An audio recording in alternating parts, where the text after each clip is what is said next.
Okay, Jayashree sir, എന്താണ് വിട്ടുപോയ വല്ലതും ഉണ്ടോ? നമ്മുടെ ഈ പറയുന്ന കെജ്രിവാളിന്റെ പരാജയം തന്നെ നമ്മൾ എടുത്തെടുത്ത് പറയേണ്ടത് തന്നെയാണല്ലോ. കാരണം ഏതൊരു ദുഷ്ടനും അവിടുത്തെ ക്യാപ്റ്റൻ, ഇവിടെ കേരളത്തിലും ഒരു ക്യാപ്റ്റൻ ഉണ്ടല്ലോ, ഈ കപ്പൽ ആ ഉലയില്ല ആടില്ല എന്നൊക്കെ പറഞ്ഞു നടന്നൊക്കെ ഈ നാട്ടുകാരെ പറ്റിച്ചുകൊണ്ടിരിക്കുന്ന മറ്റൊരു ക്യാപ്റ്റൻ. ആ ക്യാപ്റ്റനും ഭാവിയിൽ കിട്ടാൻ പോകുന്ന പണി തന്നെയല്ലേ ഇത്? എന്തായിരിക്കും അതിനെ കൂടെ കമ്പയർ ചെയ്തിട്ട് സംസാരിക്കുകയാണെങ്കിൽ സാർ? ഈ ഡൽഹി ഇലക്ഷന്റെ റിസൾട്ടിൽ നിന്ന് നമുക്ക് വ്യക്തമാവുന്ന രണ്ട് കാര്യങ്ങളുണ്ട്. ഒന്ന്, ഏതെങ്കിലും ഒരു ഏകാധിപതിക്ക് അധിക കാലം പിടിച്ചു നിൽക്കാൻ കഴിയില്ല. അരവിന്ദ് കെജ്രിവാള് സ്വന്തം പാർട്ടിക്കുള്ളിൽ ഏകാധിപതിയായി തീരുകയും സ്വന്തം പാർട്ടിയിലുള്ള ആൾക്കാരെ തന്നെ പിണക്കുകയും അതിന്റെ അഹങ്കാരത്തിൽ ജനങ്ങൾക്കെതിരെ തിരിയുകയും അവസാനം അന്ത്യമായിട്ട് തകർന്നു വീഴുകയും ചെയ്തു. പിണറായി വിജയന് വരാൻ പോകുന്ന ഇതാണ്. സ്വന്തം പാർട്ടിക്കകത്ത് ഏകാധിപതിയാവുന്നു, പാർട്ടിക്കകത്ത് തന്നെ പിണങ്ങുന്നു, അവരെ തന്നെ എതിർക്കുന്നു, ജനങ്ങൾക്കെതിരെ അഹങ്കാരപൂർണമായിട്ടുള്ള നിലപാട് സ്വീകരിക്കുന്നു, തകർന്നു വീഴാൻ പോവുകയാണ്. ഇതാണ് ഒരു പോയിന്റ്. രണ്ടാമത്തെ പോയിന്റ്, പ്രതിപക്ഷ ഐക്യം എന്ന് പറയുന്ന ഇന്ത്യ മുന്നണി ഇനി മുന്നോട്ട് പോകാൻ പോകുന്നില്ല എന്നുള്ളത് വ്യക്തമായി കഴിഞ്ഞു. അതായത് ഒരു സംസ്ഥാനത്തും ഇന്ത്യ മുന്നണി എന്ന് പറയുന്ന ഒരു മുന്നണിക്ക് ഇനി നിലനിൽക്കാൻ പറ്റില്ല. കാരണം അതിന് കൃത്യമായൊരു നേതൃത്വമില്ല, ചട്ടക്കൂടില്ല, അതിനൊരു പ്രത്യയശാസ്ത്രമില്ല, മിനിമം കോമൺ പ്രോഗ്രാം പോലും ഉണ്ടാക്കാൻ പറ്റുന്നുമില്ല. അതായത് പരീക്ഷിക്കപ്പെട്ട എല്ലാ സംസ്ഥാനങ്ങളിലും ഇന്ത്യ മുന്നണി പരാജയപ്പെട്ടു കഴിഞ്ഞു.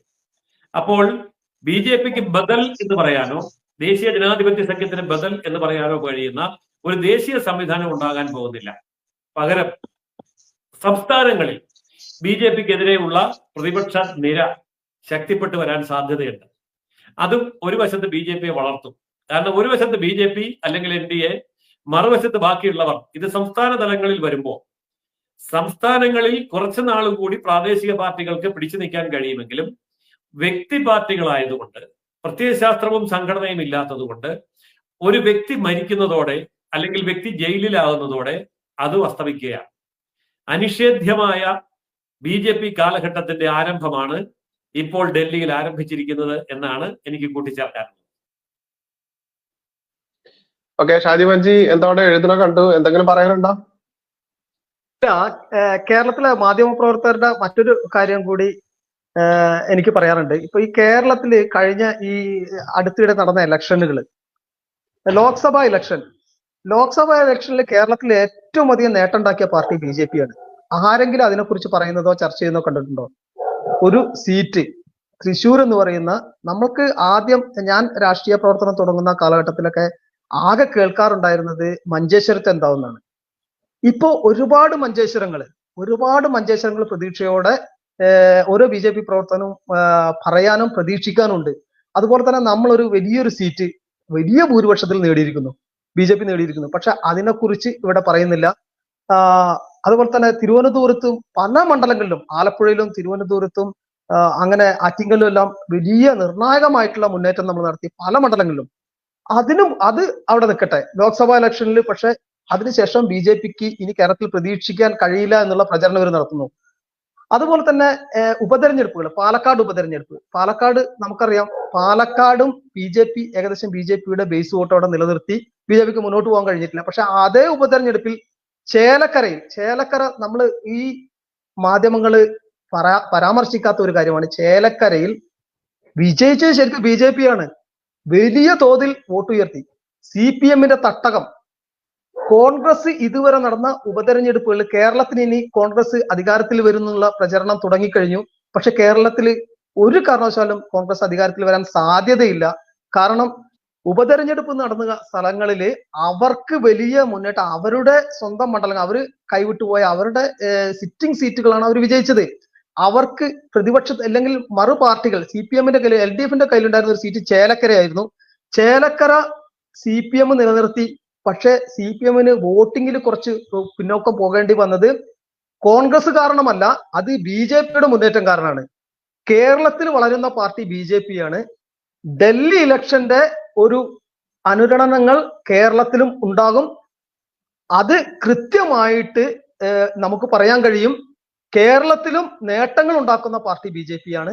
ബി ജെ പി കേരളം പിടിക്കുന്ന കാലം അനധിവിദൂര ഭാവിയിൽ തന്നെ നമുക്ക് കാണാൻ കഴിയും. അതിന് ഏറെക്കാലം ഒന്നും മുന്നോട്ട് പോകണ്ട. ഡൽഹി ഇലക്ഷൻ പോലെ 8 സീറ്റിൽ നിന്ന് 48 സീറ്റിലേക്ക് മുന്നേറാൻ കഴിയുന്നുണ്ടെങ്കിൽ, 2 സീറ്റിൽ നിന്ന് ത്രിപുര പിടിക്കാൻ കഴിയുന്നുണ്ടെങ്കിൽ കേരളവും അകലെയല്ല. കേരളത്തില് BJPക്ക് കോൺഗ്രസോ CPM-ഓ അല്ല എതിരാളികള്.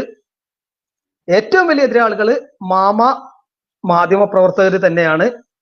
ഈ നമ്മൾ ശ്രദ്ധിക്കണം, മാധ്യമ പ്രവർത്തകർ ഇലക്ഷന്റെ വിശകലനങ്ങൾക്കകത്ത് ഒരു ജേക്കബ് ജോർജ് അങ്ങനെ 1-2 ആളുകളുണ്ട്. അതുപോലെ ആളുകളെ കൊണ്ടുവരും. അവരോട് ചോദിക്കും എന്താണ് സാധ്യത. BJPക്ക് സാധ്യതയില്ല.